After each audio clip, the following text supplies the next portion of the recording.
Hello, parents. Thank you so much for participating in our parent training today. My name is Randy Goodman. I'm the Director of Education and Wellness here at the Boys and Girls Club of Malibu Wellness Center. After this presentation, if you have any questions, we encourage you to reach out. You do not have to be a member of the Boys and Girls Club to receive services. All services are at no cost to the students and families of SMMUSD as well as the community at large. We can be reached at 310 457 6801, extension 74141. Times are stressful right now, and we are here to support you. Hi guys, my name is Alex Farbstein. I am a therapist in private practice on the West Side. I used to be a therapist at Point Doom and Cabrillo, and I am here today with Family Services Santa Monica and the Wellness Center, the Boys and Girls Club, to talk about trauma. And I'm here with my colleague Veronica Mendez. Hi guys, my name is Veronica Mendez. I am also with Family Service Santa Monica. I'm a child and family therapist, and I'm so excited to be here with Malibu Boys and Girls Club to talk to you about trauma and resiliency because I know that those are two really big buzzwords today. Everyone talks about trauma and resiliency. So today we want to really help you guys break that down and what does that mean. Some of our goals of the day are what is stress and trauma? But most importantly, why is it important to parenting? Um, and along with that, what is resiliency and how can parents and children build resilience together, especially during these really trying times, right? How can we work out that muscle? And finally, what is co-regulation and how can we use it in times of stress? And so by that, we mean as parents, we're the mirrors to our children's feelings. And so how can we help our children regulate and co-regulate with them, especially during times right now where there is so much going on? Yeah, thank you, Vero. So let's jump right in. Um, let's talk about stress, right? And right now, stress isn't necessarily a bad thing. In fact, I'm experiencing a little bit of stress right now because I'm filming this video for you guys. So stress can be kind of good, right? Because it's keeping me on my game. So let's talk about what stress is. It's a state of mental or emotional tension resulting from adverse or very demanding circumstances, right? So stress isn't just a bad thing, right? It's something that keeps us alert. So there's positive stress, and positive stress is so important because it leads to growth and is essential for healthy development. So with kids, that might look like brief disagreements, and those brief disagreements help them build social skills. For kids and adults, deadlines are really important because it keeps us on track. Uh, and I don't think it really matters if you're an adult or a kid. Morning routines can be a really good one. It gets us going, right? It gets us our lunch, our cup of coffee, and it gets us out the door and where we need to be. So then let's talk about the next level of stress, and that is tolerable stress. It's temporary and requires support for growth. So maybe for middle schoolers and teenagers, that looks like more significant social conflict, right? How do we navigate these complex social relationships? Well, maybe we need a trusted and loving adult to come in and help us figure out how to solve these problems. Maybe it's life transitions, so family changes like divorce, moving house even, or maybe it's school changes, right? And so normally we would think about school changes like, oh, I'm moving up a grade, oh, I'm moving school. Well, now school has changed on us. So how do we navigate that? Well, for kids, they navigate that and they're able to navigate that because they have caring adults who are in their lives. And then let's talk about the next level. And the next level is going to really lead us to why we're here, and that is trauma and resilience. And that's toxic stress. So it's prolonged and it requires support. And maybe it becomes toxic because there's an absence of support. And when we experience toxic stress, maybe we end up utilizing unhelpful coping strategies to manage that stress. So, what does that look like? For kids, bullying can really be a toxic stressor, especially in the absence of support. Natural disasters like the Woolsey fire can lead to unhealthy coping strategies in the absence of support, and systemic discrimination. So, all the isms, racism, classism, sexism, homophobia, transphobia. When we experience systemic discrimination, that is a stress. And if we don't receive support, it's a toxic stress, which leads us to what is trauma? And trauma is not an event. It's how we organize around a situation that provokes intense fear and a sense of danger. It's not a flaw or weakness. It's a highly effective tool of safety and survival. Vera, do you have anything you want to add to this one? Yeah, I really do love these two definitions because I think that trauma is often thrown around as an event, right? Like that event was traumatic, this event is traumatic. But really, what this means is that, Alex, you and I can go through the same event and respond very differently. So you and I can go through the same event and it could be traumatic for you, but not for me. And so, because it's the response, right? It's how we organize around that event. And I think this is really key because it gives a lot of wiggle room too as parents and as caregivers to understand that we can be that difference in a way as to how our kids organize around that event. We can help them build certain things so that, like you said, that tolerable stress doesn't turn into toxic stress or trauma. Exactly, right? It's like, oh no, something happened, my kid's broken. It's not like that, right? Yes. Right. And I think what you said about how maybe you and I experience the same thing and how we organize it around it can be different. I think that's really important to keep in mind, especially when we're looking at these potentially traumatic experiences. First thing I want to talk about when we're going through these potentially traumatic experiences, first of all, these are all stressors and they're all potentially toxic stressors if there isn't sufficient support around them. Also, just because what we're talking about is on this list doesn't mean that it's going to necessarily lead to trauma, right? It's just how one could adapt to one of these events. Also, there's boxes here, right? And life does not divide well into boxes. So when we look at this, let's kind of think about it as maybe a Venn diagram and maybe shades of gray between the different categories. So first off, one-time events, accident or injury, witnessing or being victim of a crime or some sort of violence, losing a loved one or a job, natural disaster, and act of terrorism. And natural disaster like the Woolsey Fire, sure, that was a one-time event, but maybe it also bleeds over to that right side. It's an ongoing, relentless stress. I know that when I worked with families who were impacted by the Woolsey Fire, it wasn't a one-time event. There was all the stress of the insurance. It was maybe the loss of cherished belongings. It was trying to find a new home. That was an ongoing, relentless stress. Other kinds of ongoing, relentless stress include living in poverty or an unsafe neighborhood, chronic illness or homelessness, intimate partner violence, domestic violence, and abuse or neglect. But all of those also interact with systems in the world we live in. So how much worse are all of those if you are subject to systemic discrimination like racism, like sexism, like homophobia? How much worse are all of those if you face community violence consistently, or if you've experienced a medical trauma? What are all of those like if you're also experiencing school violence and bullying?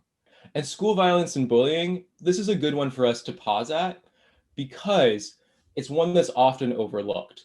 School violence and bullying without sufficient support can go from that green and yellow zone where we learn how to navigate social situations into that red zone where it's a toxic stress because they're not receiving sufficient support. And it also leads us to that last square, the causes often overlooked. Humiliating or disappointing experiences, that certainly falls under bullying. Harsh or cruel treatment, that certainly falls under bullying. Or public shaming, that certainly falls under bullying. And the common thread there is shame. And shame is a hard one to notice. It's a hard one to have kids talk about because when we experience shame, the last thing we want to do is be vulnerable. And so it's just a good one to really think about and keep in mind when we're trying to see what's going on with kids and what are the behaviors that they're showing that might be adaptations. Let's look at the signs to look for and when to ask for help, right? We've talked about the stress. We've talked about a definition of trauma. Well, how do we know, like maybe, someone needs some more support? So, Vera, do you have anything to add to this one? Yes, I do actually, Alex. I just really want to go back to one of the original definitions of what is trauma by Resmaa Menakem, which is trauma is not a flaw or a weakness. It is a highly effective tool for safety and survival. And so as you go through these different behaviors, I really want to reframe it in the sense that they can be a sign for trauma in the sense that these skills provided a purpose, right? They helped our kids survive and feel safe. And so it is kind of amazing that they had these tools, right? And that they help them feel safe. The problem is that when these survival skills become counterproductive, right? When these skills these survival skills end up kind of malfunctioning in different settings like school or at home, right? So I always use the example of trouble concentrating because this is one of the ones that I see the most. A child who has organized around an event in a traumatic way is going to have trouble concentrating because his brain is always on. He's always scanning for danger, right? And when he went through this really difficult stressor, that really helped him to survive because he was alert. He was on guard. The problem is that when he's on guard and alert all the time and his mind is constantly scanning for things that are dangerous in their environment, whether when he's doing homework, that becomes counterproductive and he's going to have trouble concentrating, right? And so we want to look for these signs not only to understand what's underneath the behavior, but also to maybe, again, seek and provide that additional support, which is the buffer, right? It's the buffer for our kids. Absolutely. So let's just go through some of these and maybe talk about it a little bit more, right? So if you notice a child having a lot of self-blame, can't stop thinking, playing, or talking about what happened, that they have uncontrollable worries, or maybe they seem out of it, or maybe they have a lot of big feelings and mood swings. So fear, sadness, anxiety, depression, anger, guilt, shame, or just disconnection. Or maybe there's body complaints, right? So frequent stomach aches, headaches, unexplained pain, all those trips to the nurse's office, difficulty sleeping. And then let's look at behavior for a second. So regressing, not progressing. So especially with the younger ones, they're becoming clingy, wetting the bed, maybe having trouble at drop off if you're still participating in in-person programs, the Boys and Girls Club, for example. Isolating, withdrawing from others is another one we see. And avoiding reminders of an event. And this is one that we see across the entire developmental spectrum. I don't care if you are a baby or a grandparent, right? You don't want to be around the thing that reminds you of danger and feeling like you're in danger and feeling really scared. So let's talk about all of these together. Well, any one of these is kind of normal, right? I didn't sleep well last night. That's fine. Maybe sometimes I get angry. Well, does that mean that I need to talk to a therapist or like seek out more support? Probably not, right? All of that's part of being human. And maybe it's even developmentally normal, right? Like teenagers isolating and withdrawing and becoming moody, that's part of being a teenager. But when you start adding up a number of these thoughts, feelings, body reactions and behaviors, along with a potentially traumatic event, a potentially toxic stressor, well, then that's when we start thinking like, okay, maybe we need to ask for more support.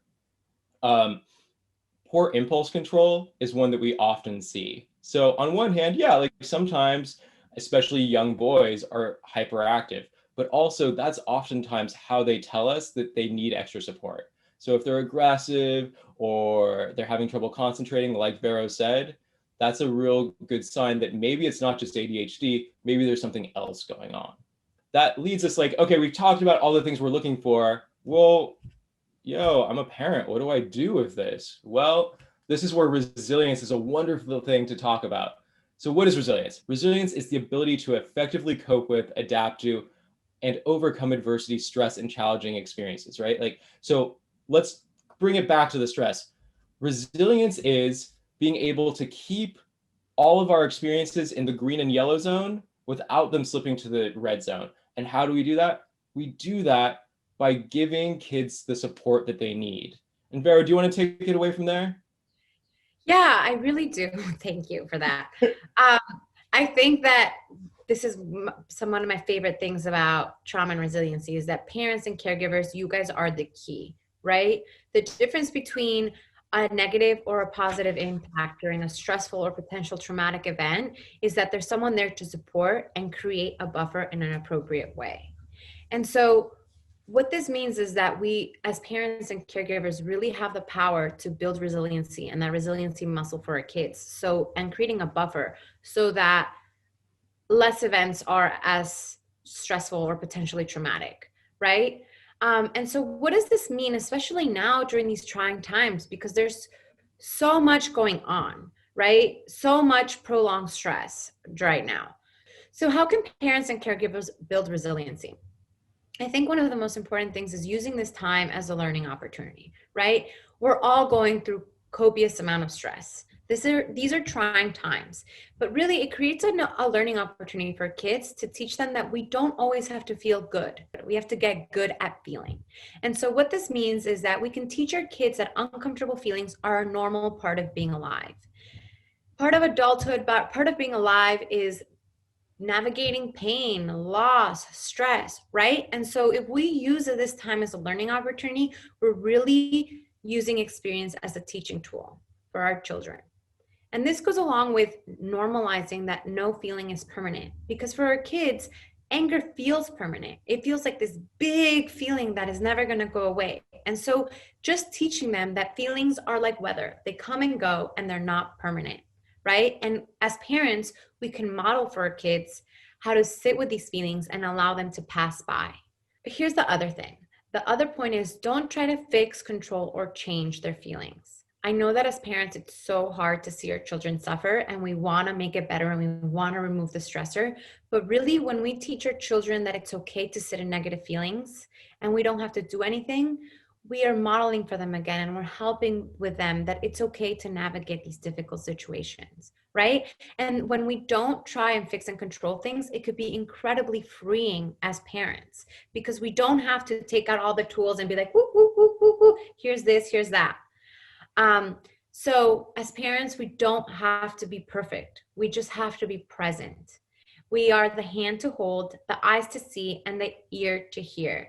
And it's this concept of being with our children and holding with them. And that in itself is incredibly freeing as parents. It's regulating for our children and it's reparative for them as well. I really love the way that Dr. Tina Payne Bryson puts it. Showing up, being present in the moment, and helping someone feel safe, seen, and soothed, that's my North Star. That is always my answer. And so what does this mean, right? Being present, but not perfect. What does that actually mean? And what happens when we do that? It goes back to that co-regulation piece of us being the mirrors for our children. And how can we navigate the 4 S's, which in turn build support and resilience and a positive experience with difficult feelings? Safe, seen, soothed, and secure. Safe is the first one, right? We want to make sure that our kids feel emotional and physically safe, that they know that their parents is the protective, hopeful shield for them. We want to make sure our kids feel seen. So we're reflecting back their emotions. Again, we're not trying to fix their emotions. We're just listening to them and seeing their experience, their fears and thoughts through positive, unconditional regard. Soothed. So I love this one because something that I really like to ask myself is, what has this child learned about themselves or social relationships based on the interactions with you, right? Again, they get to internalize whether that was a positive experience or a negative experience when they shared their feelings and their fears. Which leads to the 4th one, which is secure, which is helping our kids develop this internalized sense of well-being and this internalized sense of tools that it's okay to not feel good. They can navigate this. Feelings are not permanent, and they don't need to fix and fill them. And this gives them roots to then have wings, right? That's a beautiful thing. So these 4 S's help co-regulate and really build resiliency, because it adds this important support so that they can navigate different levels of stress and potential traumatic events for them. Absolutely. Yeah. Thank you, Vero. This is sort of an interesting question, right? Because how are we going to co-regulate anyone else, including kids, if we're not feeling super regulated ourselves? The window of tolerance is where we're able to connect, where we feel regulated, where we feel grounded, right? We're present and grounded so we can do all those amazing things that we just talked about in the 4 S's. Our bodies are relaxed, our bodies are alert, and we're able to be with whatever's going on in front of us. But that window can close real fast. And so maybe we get hyper aroused. So it's what hyper arouses are all those hot feelings. feeling anxious, feeling angry, feeling overwhelmed. Well, when that happens, our window just slams shut and we can't connect with anything with another person, let alone what's happening in front of us. Why? Well, because our body wants to fight and run away. The other side of that, the other way that our window can close is when we're hypo-aroused. So when we're feeling zoned out, numb, distracted, and disconnected, boom, right? It's the same thing. We can't connect with anything in front of us, with anyone in front of us. And that's because our body wants to shut down and go to sleep. So all of this is an invitation for awareness of ourselves.